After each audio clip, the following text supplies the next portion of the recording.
that are near and dear to my heart. I'm not a technologist. I don't have a science background, so you have to forgive me. But my background is really in sustainable business models and in nonprofits, designing for impact. And technology does play a really vital role in some issues where we confront. So my presentation is going to be really heavy on the context of technology that my company works with, but also I will give you some pointers on the technology and certainly can answer questions. I know enough to be dangerous, but I certainly would not represent myself as a technology expert. So let's just dive right in. As I said, my name is Yonce. I'm with Clean-Seas. Really glad to be here. And the context, what we're talking about is the global plastic waste crisis. Is everyone familiar with the Chinese sword policy? Has anyone ever heard of that before? So a lot, up until about 2017, most of the waste from the US, from parts of the US, was shipped to China. And again, specifically talking about plastic waste, but some other waste was sent there as well. And they were happy to get it way back in the day. And over time, as their priorities changed, and as some folks didn't really send them recycling material, but sent them garbage, China finally dropped the Chinese sword and said, yeah, no way, we don't want this stuff anymore. So the global waste plastic crisis is not a new crisis. It's just finally worked its way back up the disposal stream to our front yards. So again, this is not a new problem, it's become more of our problem. And again, there's some good statistics there about how much plastic is out there. Something like only 9% of plastic ever made has ever been recycled. A lot of it still escapes to the natural environment. And one dirty secret is, there's a global plastic treaty called the Basel Convention. Well, actually, it's a waste treaty, and plastic was added to this treaty in 2020 that forbids international shipments of waste that's not going to be handled responsibly. But what's really happening is that's being circumvented a lot. So a lot of the plastic that used to go to China is still going to there via Malaysia.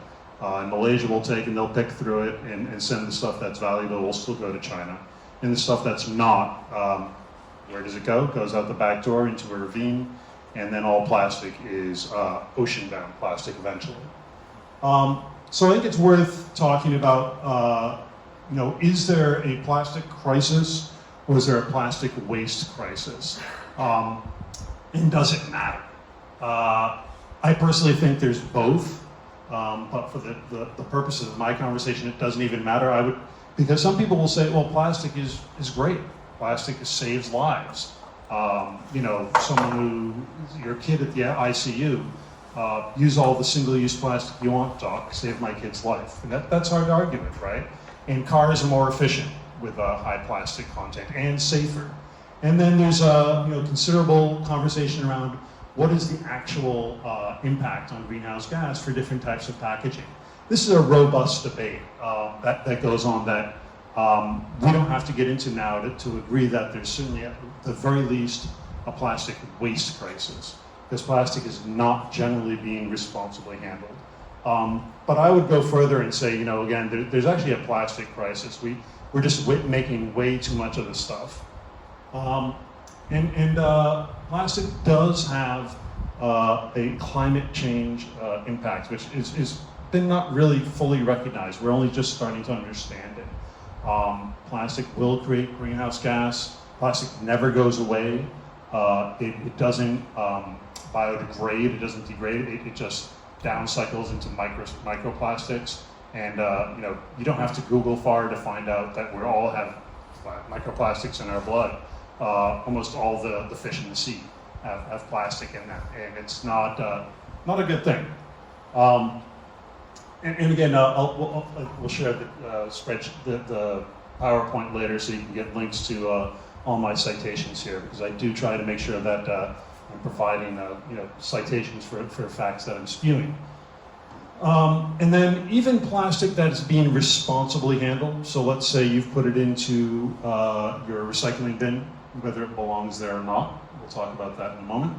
Or let's say you put it into your garbage, because frankly that's where it has to go if it's not going into your recycling bin. That's still not a good outcome. Covanta, if you've ever been to Covanta up in CMAS, it's really eye-opening.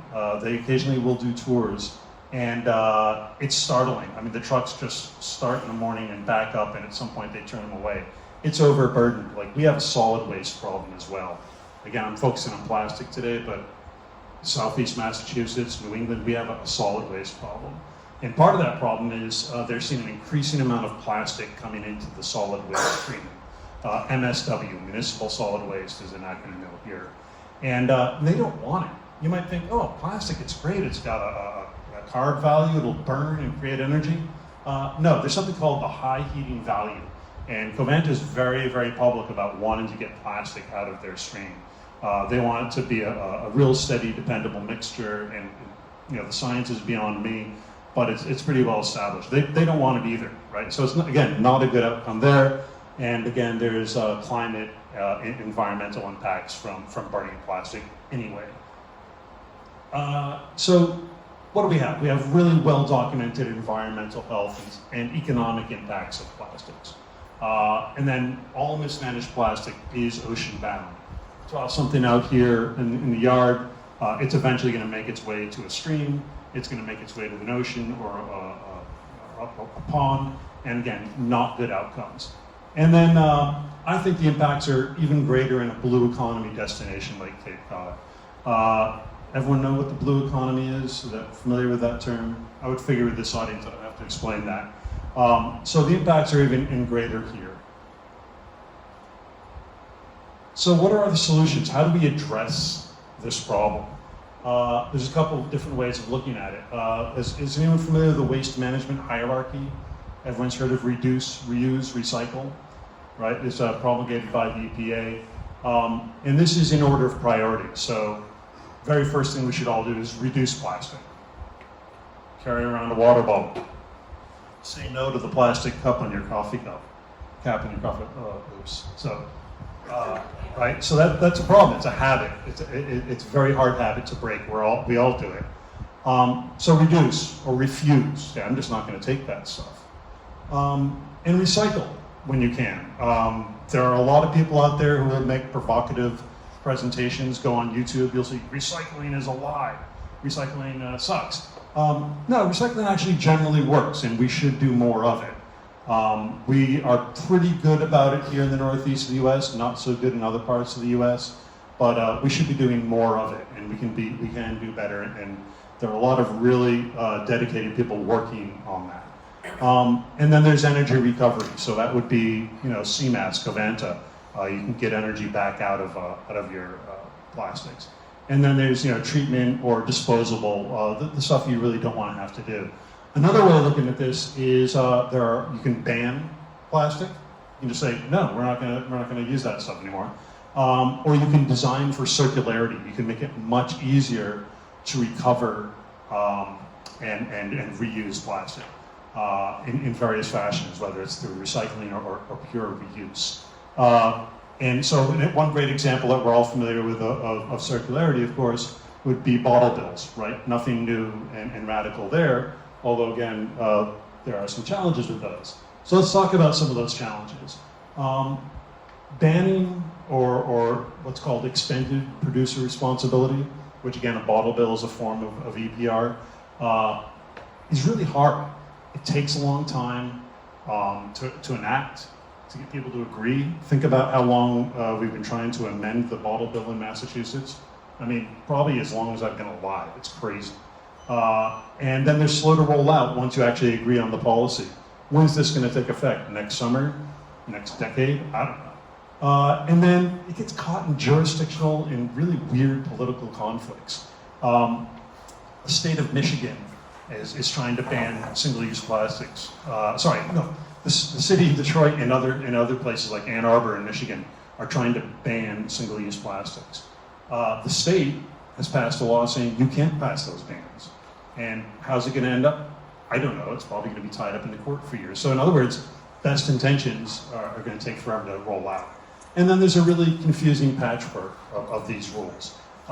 Think about Cape Cod. Can I buy a case of bottled water in one town and drive it to another town? Can I bring it over the bridge with me? You know, should I? No, but will I? A lot of people will. And then there are some stubborn challenges to implement these things. So, okay, we get rid of plastics. You run a to-go restaurant here on the Cape. So what are you going to put stuff in instead? How about compostable serviceware? Sounds like a great idea. Really hard to implement, and there's reasons why it's not, it's not that simple. Now there's some organizations doing great work to make that happen. We'll talk about that in a moment. But again, it's hard. It takes time. It takes resources and will. And then there are unintended consequences. So I talk a lot about what I do. It's hard to get me to shut up sometimes, so people know I care about plastic. And I had a visit with a business colleague who very proudly rolled out their carton of water.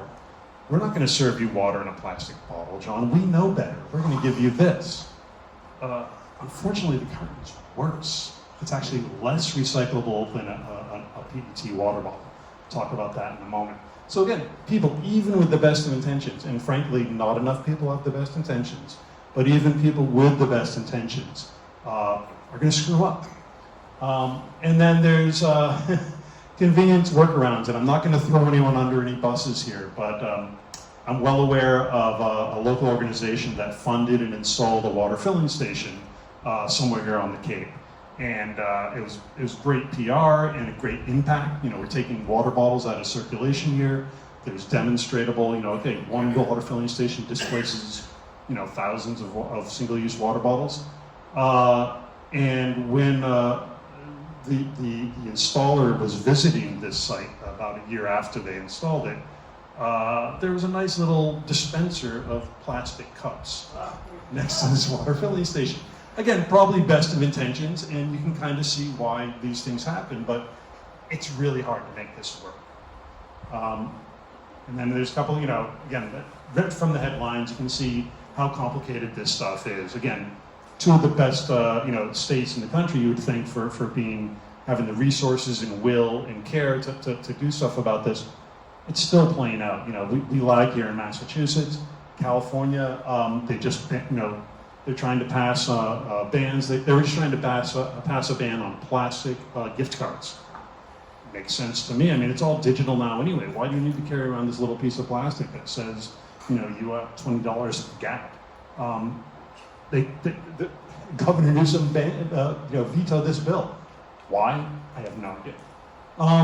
And then we also talked about recycling and circularity as a solution. And again, there's a real challenge there. There are different types of plastic, and I'll talk about that in just a moment. But the demand is really, really weak for certain plastics. And if the demand's weak, no one's going to take them off your hands, or you're going to pay a lot to get them taken away.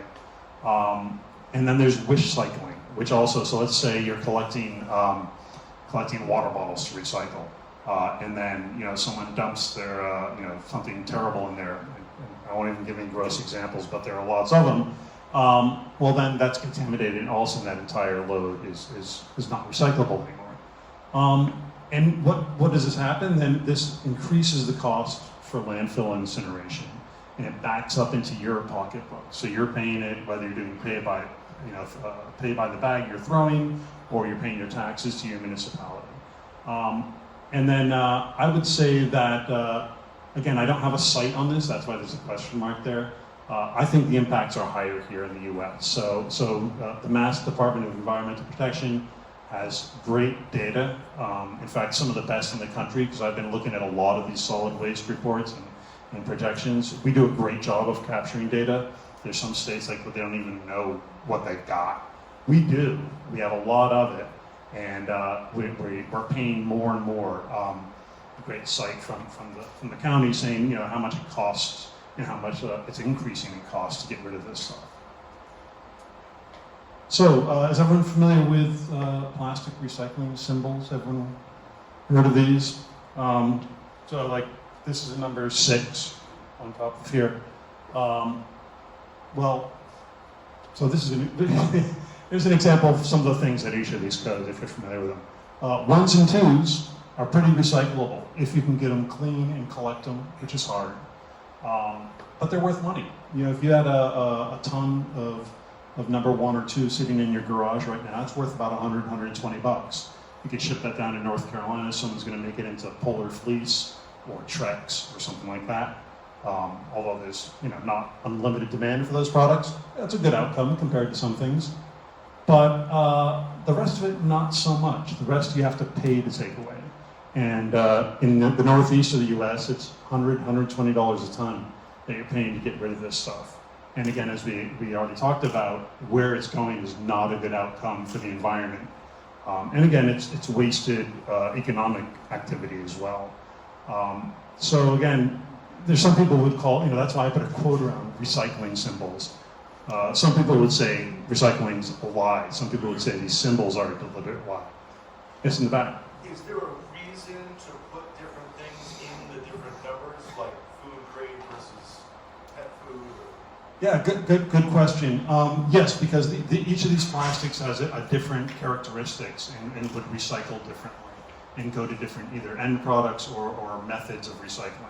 So yes, ideally there is a reason that there are different numbers assigned to these, because if you were to recycle them, they would have different properties. But the other equivalent, so these are all technically recyclable. You give me a bunch of, you know, 4s, I could take them and do something with them. I just couldn't make any money doing it, right? I'd have to pay a lot to do it. And if you know, like, let's face it, if you can't make money on doing something, you're not going to do it. Environmental sustainability starts with economic sustainability, pure and simple, right? Any other questions so far? And feel free, you know, yeah, please. Maybe you're going to address this a little later on, but the elephant in the room is at the residential level. I happen to live in Falmouth, but I think pretty much across the Cape, everybody has a blue recycling container. In some jurisdictions, it's picked up at the curb if you're lucky. Otherwise, you have to somehow get that content someplace. Most people look for a triangle. I think most people in this room know that the triangle is not a magic answer. So you're sitting there in your home and you've got, just for the sake of this discussion, you have all 7 triangles in this pile of stuff. And somebody says, well, we have single stream recycling. So the consumer says, okay, well, I'm not sure which one of these. I think 1 and 2 are probably the most recyclable, but I've got 7. So I'm just going to put them in the wish thing. I'm going to put them in the blue container because it's better than taking more than half of them and putting them in the trash. So what, I know you're not a technical person, but as a consumer who studies this, what are you advising the resident to do? Yeah, a couple things. So good question. There's something called Recycle Smart. Is it .ma or -ma? But if you just Google Recycle Smart Massachusetts, you'll find it's a site that gives you pretty clear instructions on what to do. Most towns also will give you instructions on what to do. Part of the challenge there is depending upon who your town contracts with. Whether, you know, there's something called Material Recovery Facilities, MRFs. The nearest one is just over the bridge. Well, I guess there's one technically on the Cape, but it's not very big. There's one over in Rochester, right across the street from Covanta, which is a big regional one. There's a different one up in Charlestown, which is I think the 10th biggest in the US. I mean, they're huge facilities, sophisticated equipment, lasers, jets that blow things off. And they can sort this stuff. So they'll give instructions to your town or to your office building, whoever's collecting this stuff, and say, this is what you put in the blue bin, this is what you don't. And it's not gonna be all 1 through 7s, but a lot of that's gonna happen. Like people with the best of intentions. In fact, it's, unfortunately, sometimes those of us who are trying the hardest are gonna screw up because, God, I really wanna recycle this thing, and it's not recyclable. So follow instructions from Recycle Smart and your town. And then what'll happen is it'll go, that bin goes to a MRF, and they dump it through, and it's very, very manually labor intensive. They'll sort through, they'll pull out the stuff that they can make money on. And at the end, they're gonna have something called MRF residuals, and that's gonna get carted up and sent out to the incinerator, or it's going to be sent to a landfill. A lot of times it won't be sent to a landfill in Massachusetts.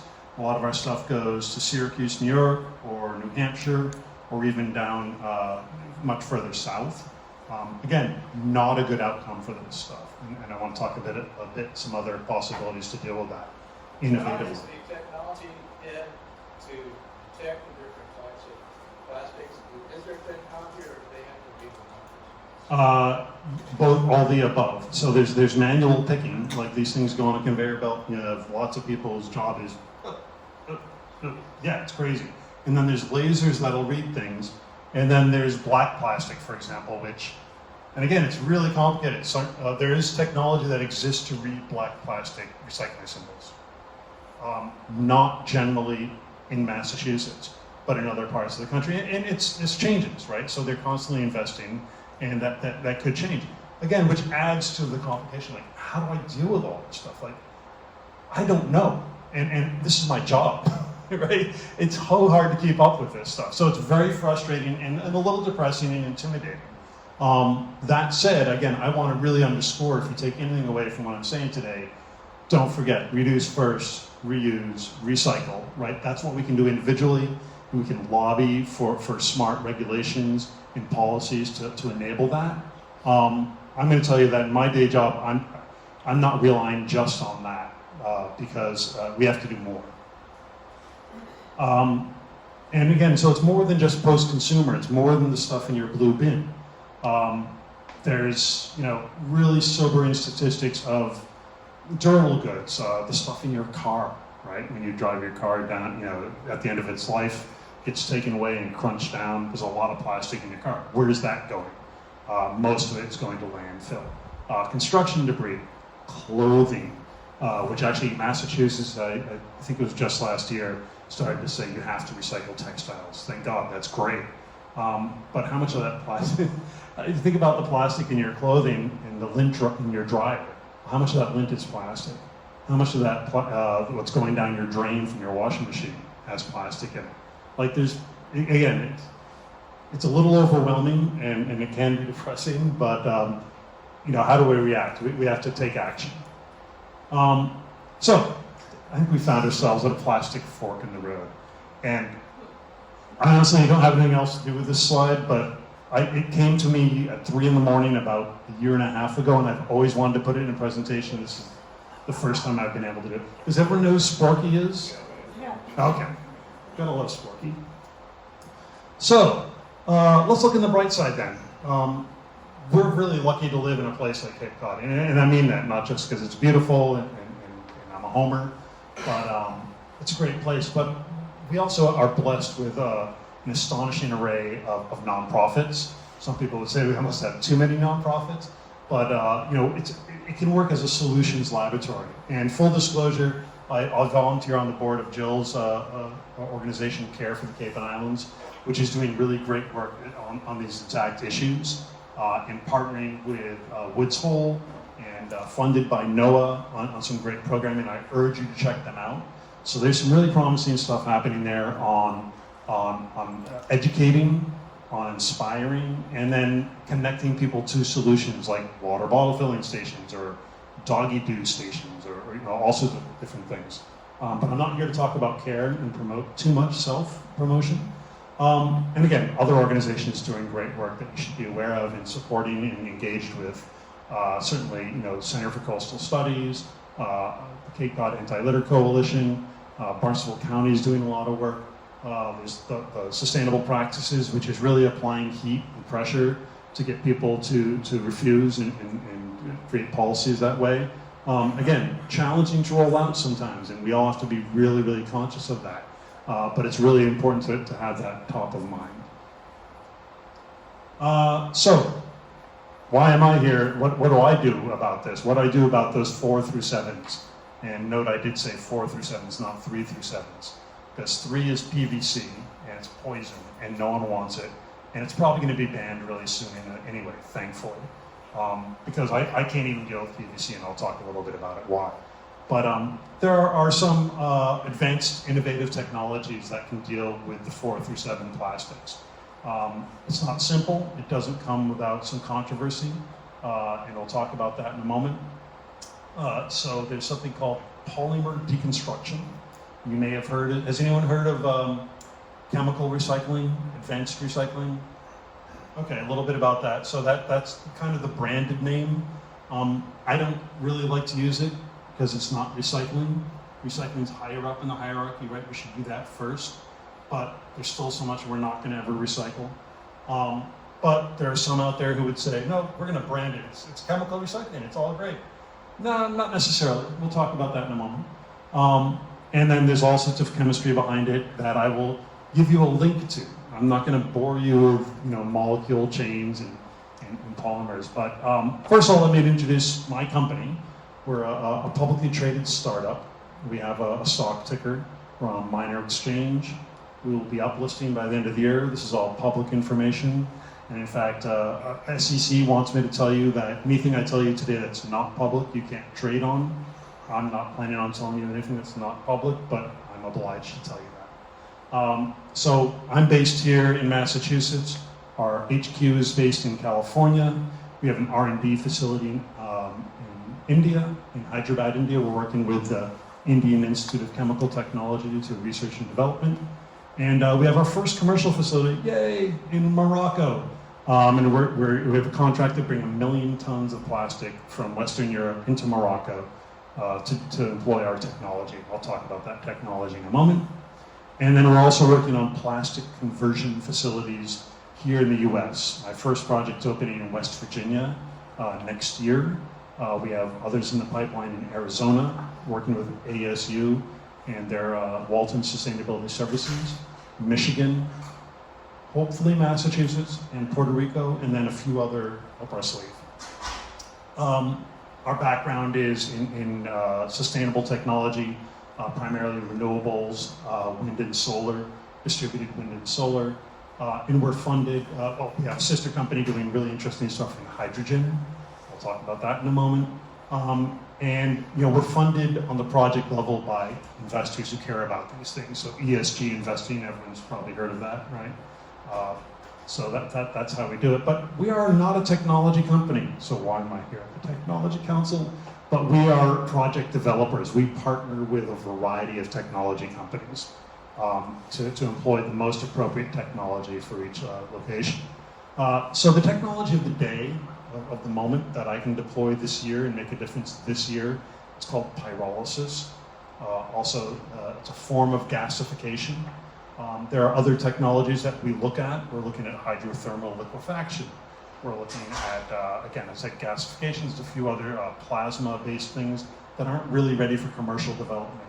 And again, I want to underscore the reason we're talking about this is an urgent problem. This needs to happen now. We can't wait 10 or 20 or 30 years. I probably forgot to talk about the statistic. McKinsey is a great business resource for forward-looking statistics. They have a great track record. They're very objective. We're not going to hit peak plastic until about 2050, maybe 2060.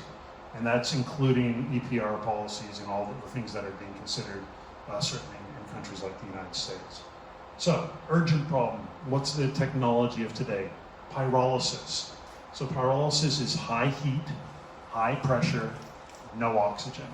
Not a new technology, actually. So how we deploy it might be innovative, but if you think about it, petrochemicals, oil comes up from historically high heat, organic matter, high pressure, deep down in the earth, and no oxygen. So since there's no oxygen, there's no combustion. We're not burning anything. What we are doing is breaking down constituent parts, solid, liquid, gas. Freshman year chemistry. What we're putting into ours is mixed plastics, post-industrial, post-consumer when we can, although there's some challenges there, and essentially really focusing on the non-recyclables. If we're doing our job, we're letting those 1 to 3s go to the 1 to 2s we get paid for. That's worth money, right? We're not going to pay for our stuff. That's our economic model. Yes. If you're using fossil fuels to generate that heat, aren't you just polluting? So, good question. Absolutely. So I'll talk about that in just a moment. So the outputs from our process, when you break that down, solid, liquid, gas, we get a syngas, which includes some hydrogen. That's kind of important. We get an ultra-low sulfur liquid, which could be a precursor to new plastic, so touching on circularity there. And sometimes it's just not going to be suitable for that, so it does become a fuel or a lubricant. And then we get a char, a carbon, that actually sequesters carbon. That's good, right? And all of this makes us eligible for something. Everyone familiar with the carbon credit market? Right, so that's part of how our funding model here is carbon credits. And there's actually a new emerging market for plastic credits. Again, it's a way for investors to encourage good behavior, right, in the marketplace. How do we power this process? We actually take our syngas and we cycle that back and we use that to heat. So we are consuming a fossil fuel. I'm not going to snow you. But we are not consuming, gas from the grid. We're not consuming power from the grid. We're doing it all on site. So there is a sacrifice of a certain amount of the product, as it were, of the plastic to power our thing. So again, not an ideal outcome. We do supplement it. We have a solar field. We'll buy renewables to supplement that. But a lot of the heat is coming from the plastic itself. We're not consuming other fossil fuel to do it. I'm familiar with biochar mixed into soil to help retain water and make it more productive. Is all biochar something that we put in? And Not all biochar. So biochar coming from a plastic pyrolysis process is probably not ideal for that. There are some people who've talked about doing that. Don't forget there are great parts of the world where they're still rolling out sheets of plastic to suppress as mulch, right? To suppress weeds and all the rest. And in those, very tragically, some of those, I know specifically in Jordan, for example, we've been talking with folks in that country. They plow that into the ground every year when they're done. It's a terrible outcome, yeah. So no, not ideally. We are working on, we don't make money on the carbon at the moment. We do have plans, once we have enough of it, and we have to have a volume of it. Talking with asphalt plants, we'll put it into roadways as a binder. So then again, you're kind of offsetting some of what they would take as a native petroleum product. And we're also sequestering carbon in there, so then it's a durable surface. There's a link here that I told you that has great insights on the chemistry and behind pyrolysis. And I urge you, if you really want to geek out, go check it out. Yes? Is there any pressure put on the petroleum industry, which is really the parent company of plastics? So that's a really good question. Pressure put on them. Yes. So the major petrochemical companies are under a lot of pressure to change how they behave. And they behave as you would expect major petrochemical companies will, right? When the market incentivizes them, they can behave well. So, for example, part of how I fund what I do, and the reason I can pay investors back the millions that they're going to invest with us, is that the petrochemical companies will take our product. It's in high demand. They want the environmental credits that come with it. They also are incentivized by the Department of Energy to use renewable fuels or alternative fuels like we're producing. And again, when I say the word fuel, that's whether it's going into circularity or into actually combustion, it's all fuel. What we produce at the volume we produce, one of my plants is going to process 100 tons of plastic a day, and you're going to get about 70% of that is going to come out in a fuel oil or oil that will go back, what we call pyrolysis oil.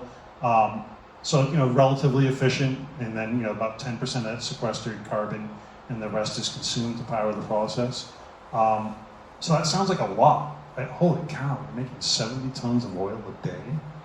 It's nothing to the industry. Like, they're going to blend us right into their other stuff.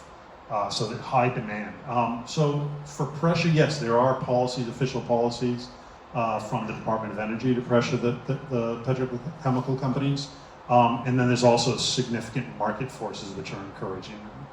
But look, this is an all of the above approach. Like, I'm not sitting here saying that what we do is a magic bullet. Like, if that's your takeaway, that's wrong. I'm not a promoter of plastic in general. I don't work for a plastic company. I work for a solutions company. Yes? So, it sounds to me like the petrochemical companies we're externalizing the cost of all of the recycling operations. Does anyone propose just making them pay for that? Yes, absolutely. So we talked about extended producer responsibility, EPR, a bit before. So Maine, I think, was the first country in the state in the country to pass an EPR law. And that was a year or two ago. And they still don't know what the law, how that law is going to roll out. Just last week, they started talking about how it's going to be implemented. So it's coming, but it's slow, right? And so the way you need, as I said, we already have EPR for bottles. Like, so if you buy Coke, that can or bottle or plastic bottle has EPR attached to it. They have to buy it back from you, right? So you can envision they would do the same thing with the plastic around your tortellini or whatever's coming packaged in plastic. It's just going to take a while to roll out, I think, and if it rolls out, because it's a major fight, right? And without wading into the politics of it, I know how I feel and what I'm advocating for.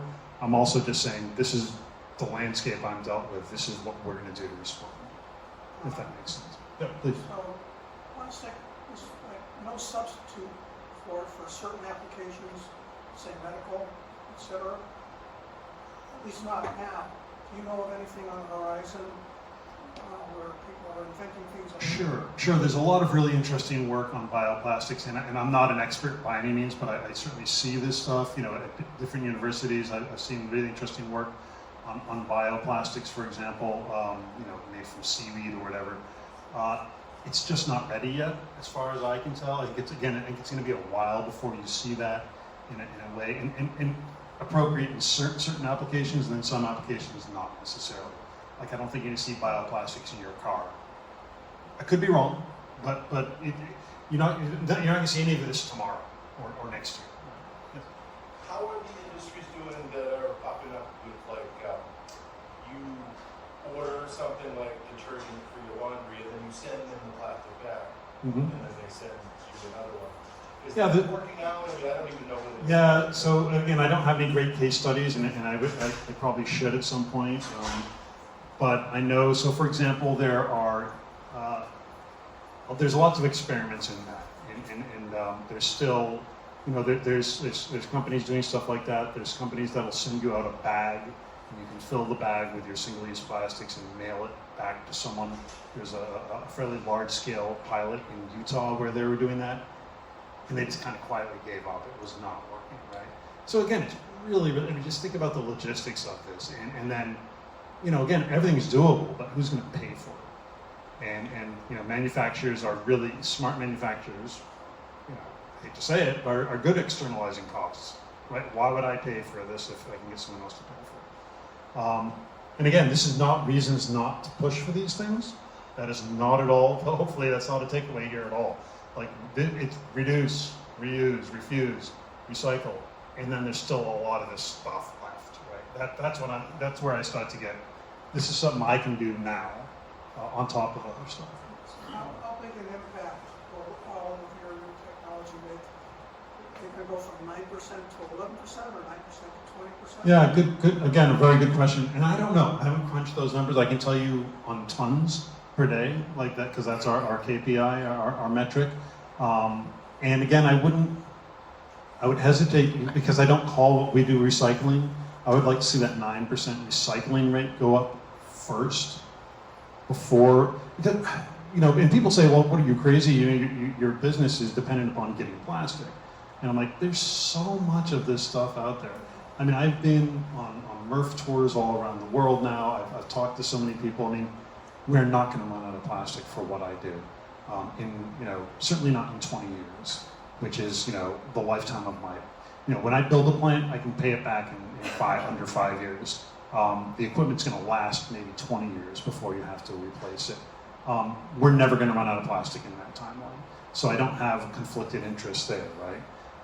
So I want to see the percentage of recycling, I want to see the percentage of reduction go up first, right? And again, let's look at that hierarchy. Here we are again. I want to see the source reduction happen first, right?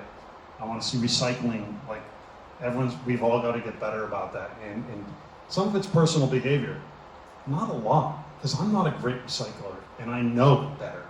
And I still really, like seriously, I go to the dump with my big bin and I sit there and it's like, oh, wait a minute, that is up there on the wall, and either I or one of my kids or a friend visiting, like recycling's hard, right? So we've got to get so much better and smarter about that with policy. It's a municipal responsibility, a community responsibility, a government responsibility, a corporate responsibility, and a personal responsibility. There's not a lot more you can do. I mean, you should do more, of course, and a lot of people don't even care. They need to be educated and inspired. But it's a systemic problem. Right? So, is it recycling? This is like the whole point. Is like I get arguments. There are some people, and there are environmental groups that I strongly support who hate what I do, and maybe me. They might hate me, but they certainly hate what I'm proposing because look, that's not recycling. So I'm not going to have that argument. I'm not going to call this advanced recycling because it's not. When we're doing plastic, if we're doing true circularity, we're somewhere down at the bottom of the recycling bin, I guess. If we're doing plastic, we're into energy recovery, and again, it's a much better outcome. If someone from certain environmental groups, and if anyone's here, I invite these conversations. I want to hear the feedback. If you have a better idea for what to do with all these 4 through 7s, I want to hear it, because that's my company's mission. We'll invest in it. Seriously, let's talk. I've done a lot of research. I haven't found it yet. We haven't found it yet. So, and you got to bring data, right? In God we trust. Everyone else brings data. That resonates to the technology room, right? Isn't that on the wall in MIT somewhere, I think? And also, I was trained as a journalist. That was my degree. We say facts or shit, bring me the truth, right? So two ways of looking at the same thing. So here's some data. Does everyone know what a life cycle assessment is? Again, a life cycle assessment comes back to the original responsibility. It's tied into EPR. You're going to produce something. What's going to happen? I made this coffee cup, right? Or coffee cup lid. And that coffee cup lid started out on the North Slope of Alaska in a shale or whatever, and got dug up, and it got researched, discovered, extracted, transported, processed, refined, transported again, pressed into it. I mean, imagine all the carbon impact of that entire life that got it to on top of my lid, which came from Cisco or wherever it came from, right? And then what's going to happen with this afterwards? I'm going to put it in the recycling bin right over there, which I'm glad to see, right? And then what's going to happen to it? So there's a life cycle, right? And you can actually you can document the impact of that lid. And people do it. So there's been, life cycle assessments on us for the plastic loop, right? And I'm not going to make you read this now, but again, if you really want to geek out, you can. And then there's a plastic to fuel life cycle assessment. Again, as a generic. So to do a really good life cycle assessment, it has to be your facility's located in Rochester, Massachusetts, and it's pulling from a 200. I mean, it's very, very detailed. This is more of a generic, okay, in concept, there's enough there to say, yeah, this is a good outcome. And this is why I feel good about what I do with my 4 through 7s, compared to, again, what's happening with them right now. And then there's other companies who are, I'd call them in the pyrolysis club, because we sort of compete, but we also partner with these guys, depending upon where we are in the world. So there's also some really good detailed LCAs out there.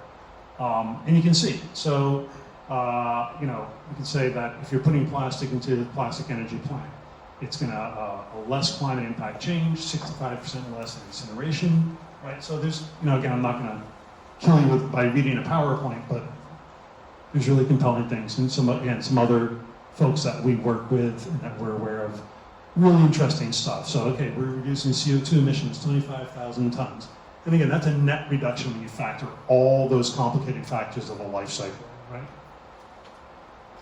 And we started to do our own. We had a grad student come in and we did a hypothetical plant here somewhere in the Northeast. And again, the really high level, and we haven't drilled down yet, we have a lot more work to do, but we're going to be displacing 30,000 tons of CO2 emissions a year. I feel good about that, right? We're working on that for our other facilities as well. So again, there's some of these other companies that are out there doing this, that again, some of them will partner with, some of them will compete with. but we all keep a pretty close eye and we talk about what we're doing. And then our life cycle will get even better if I can start producing hydrogen. I mentioned way back when there's some hydrogen in that gas we're producing, that syngas. Well, we want to optimize that. Where again, our R&D folks are working on that. It's not here today, it's not going to be here next year, but we do expect to get to hydrogen eventually. Hydrogen is really going to be the clean energy of the future in certain applications. I'm a little cynical on all applications. Mobility might be hard, at least in your personal vehicle, but trucks, yeah, probably. Buildings, sure, why not? So a little bit more about us, a little shameless self-promotion. I mentioned we're in Hyderabad, India. We're doing R&D there. Agadir, Morocco, we're up and operational at small scale. We will be scaling up to 100 tons a day by the end of this year. We have projects on the boards here in West Virginia. The governor actually announced our project for us, which was gratifying, and West Virginia really has come behind us. Arizona, Walton Sustainability Services, Puerto Rico and Newaygo, Michigan. And then Massachusetts. I'm really bullish on Massachusetts. It's a little different regulatory path than anywhere else I already mentioned, as you might expect if you've done any business here. But my hope here is that we do have a site tentatively assigned. We have talked to the Mass DEP. We know where we'd get our plastic feedstock. We know who would offtake it. And I want to start really doing interesting things because, frankly, a lot of this is through my work with Jill and at CARE, is great relationships with some of the local non-governmental organizations who have come to me and said, I've done all this aquaculture here. I don't know what to do with it. I've been trying, and these are people like, dedicated. They're collecting this stuff, they're curating it, and like, where do I go with this? Because right now I've got to bring it up to CMATS and burn it. And I don't want to do that. I'm like, good, yeah, you don't want to do it. Let me see if I can take it. So we're going to partner with organizations like that to take their end-of-life aquaculture gear, or I don't think I can actually say the name, but there is a 60,000 seat stadium that's going to be replacing all its seats sometime soon. And it's really near here, but I can't tell you who it is. But it is the most successful NFL franchise of all time. Buffalo people. And then there's like pipette tips, like in Kendall Square, the biotechnology industry. Pipette tips. So many of these things, they're not recyclable. No one knows what to do with them. So we're talking with all these folks, and we're working with some really smart people at some of the local schools to see, can we help them with that? We're trying not to overpromise that, because those are all really challenging even for us, but we're planning to do it. And then, this is a good thing for the community. We're going to diverting and converting. That's my mantra. I divert plastic from landfill incineration. I convert it. We're investing a lot of money. We're creating some good jobs, especially in certain places. They're really eager to have us come and hire people for good jobs. And we're sequestering carbon, right? So we're taking that right out of the chain. Really quickly, what does one of our facilities look like? You could be in an office park and be right next to one of ours and not even know it. There's no smell, there's no noise, not even a lot of truck traffic. Let's see, what else would I tell you about? We can build one fairly quickly. We're doing very little external power, no water. There's no emissions, just to be really clear. So I would say there's no emissions everywhere. If I'm creating a fuel and you put it in your Volkswagen turbo diesel, yeah, there's going to be some emissions in the back end of your turbo diesel. But in our actual process, on site, zero emissions, water or air. Yes? Have you completely given up on the Cape, John? Never give up on the Cape. It's home, right? It's like it's part of my dream. But I know one of your goals was to get a plant here. that's how I started out this whole conversation. And I talked to a few different stakeholders, and again, there's a great opportunity necessarily up at the Joint Air Base, right? They have rail, they have a site, they're already doing waste handling there. Massachusetts is hard. There's kind of a Byzantine regulatory process, and then being on this side of the bridge is attractive in that maybe you're taking trucks off the bridges just as they're about to be reconstructed. All those plastic trucks or waste trucks. If I took 100 tons a day of plastic off our roads, that would be a good outcome, right? But I'm not sure it would pencil out. But I would never say never. I mean, if you can make it happen, I'm in. Right? I think did I cover everything on? Yeah, I think I did. So. Oh, in certain markets, like so, for example, in Puerto Rico, we will actually be able to produce electricity on site and sell that. It's only worth it in markets that have real high electrical demand and high electrical costs. So this is an actual facility that I visited in Akron, Ohio. It's called Altera. They're doing really cool work. That's what it would look like. It's a very clean, you wouldn't even know it's there. It's a pretty tight site. Trucks come in, trucks go out. So let's talk about my challenges. How are we doing on time, by the way? Are we okay? We're coming up on 9, but Oh, okay, you're good. starting a little late. See, once you get me started, I won't shut up. But, so first of all, this is challenging to do what we do. Anything innovative is hard, and that's why we get rewarded for it. So 20 states out of the 50 will let us do this as a manufacturing process, which is a lot faster and surer. Massachusetts isn't one of them. New Hampshire is the closest one. And then we get pushback. I talked already, some environmental groups who I usually love their work, don't like me, because it's not recycling, or you're going to encourage the plastic companies to make more plastic.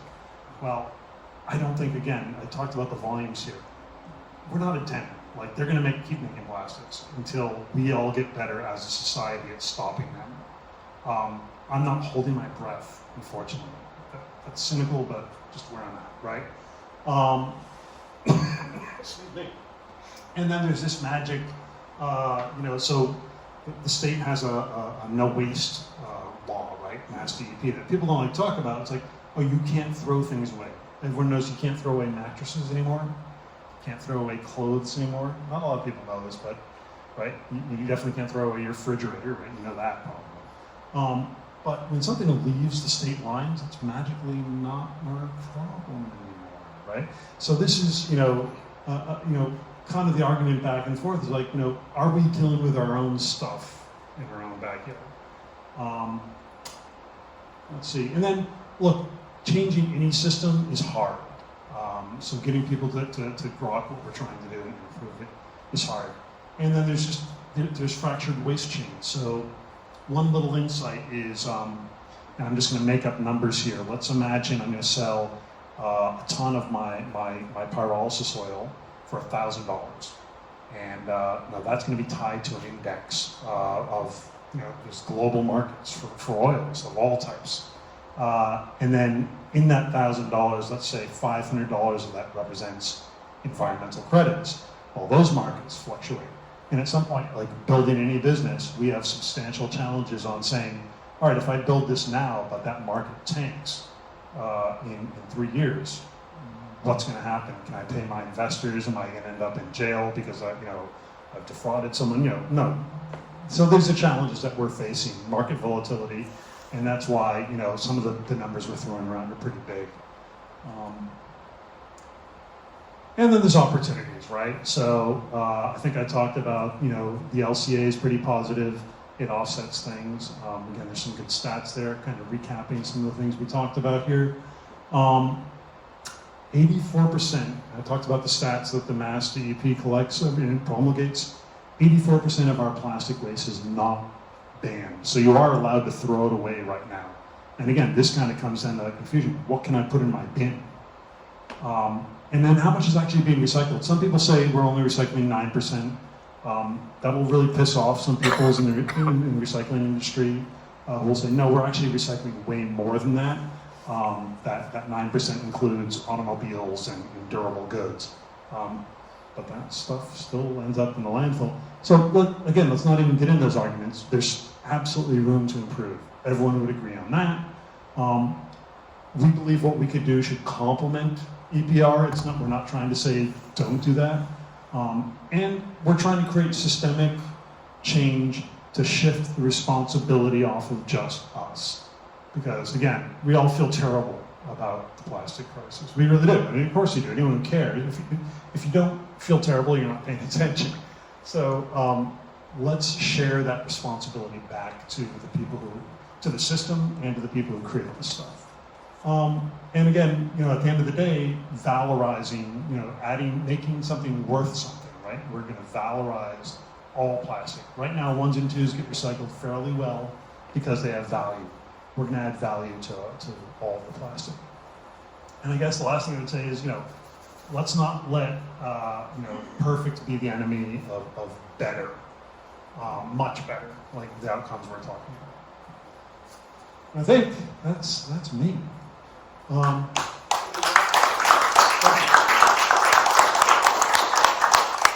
Any questions, feedback, arguments?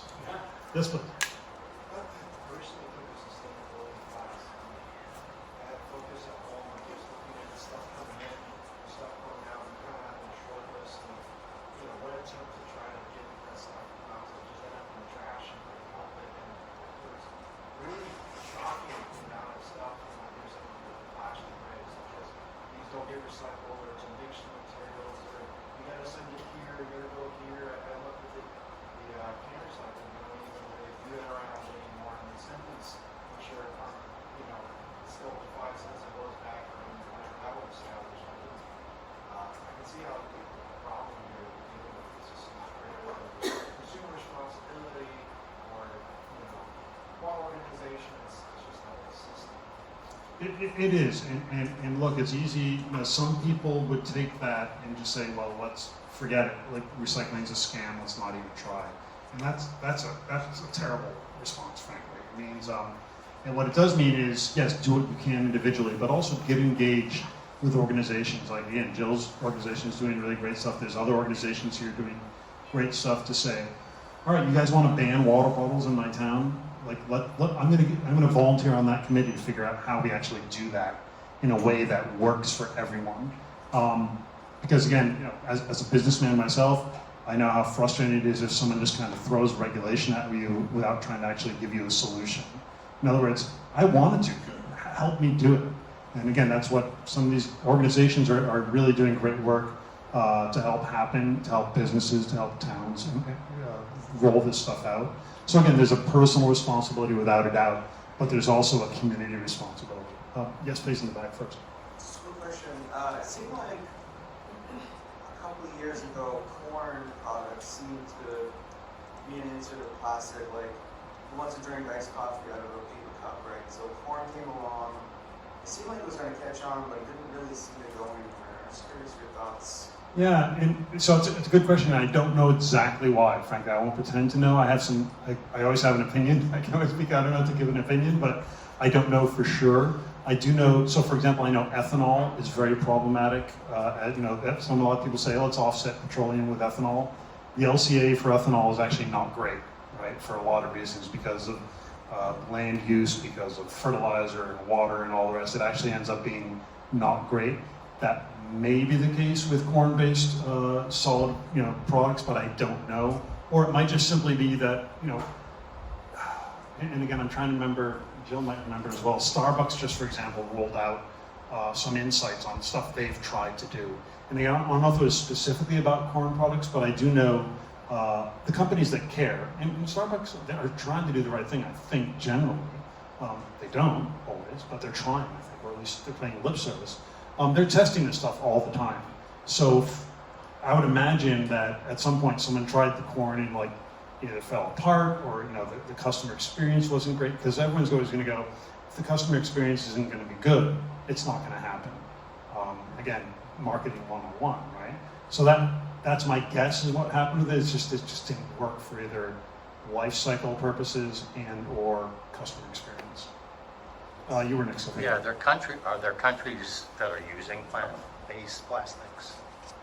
Sorry, using Are there bio-based? countries? Yeah. Yeah, there's absolutely there are and again, I don't have deep knowledge of that, but I know that there are bioplastics out there. I know that there are challenges with, again, the recyclability of them. In other words, it's like when you buy something that says it's compostable, It's not always compostable. Yeah. We have 2 German-made cars. Both of the cars received significant damage from rodents eating the Oh, no kidding. eating the shielding off the wiring. And of course, when they eat it off, it shorts, and Oh, yeah. you know, most cars run on computers today, and it just blows out the computer. Oh, dear. And when they told us cat. this, they said that this is a common occurrence for Japanese and German automobiles because Interesting. they're using some type of plastic that That they like, basically yeah. rodents. Interesting. And squirrel is a rodent. Squirrel, yeah. Oh, Like interesting. eating. Yeah, no, I don't know if that's the case. I don't think that, my guess is that's probably not about it being a bioplastic, it's just rodents are rodents, but Okay. I think, but get a cat, that's my, yes, back there. And I was just gonna mention, recently I noticed, water companies are shifting to, aluminum. Yes, aluminum is a much better outcome than plastic and the cardboard, the wax cardboard carton. And as a follow-up, why was the water bill more like a carbonation tax than an actual plastic tax? Like, for years, if I bought this, there was no 5-cent deposit. You know, If I bought Coke, it was a $5. And again, I don't know this for sure, but I believe it was simply a matter of politics and strong lobbying. Also, I think, I'm going to guess that when we initially rolled out the bottle bill, there wasn't a lot of plastic bottles, right? For still, like, yeah, bottled water, like, did you ever, I don't know how old you are. I never had bottled water when I was a kid, right? It just didn't even exist, right? Yeah. And we're better for it, damn it. We're stronger for it. We ate dirt. Any other questions? Comments? Feedback? All right, well, thank you very much, guys. That was a great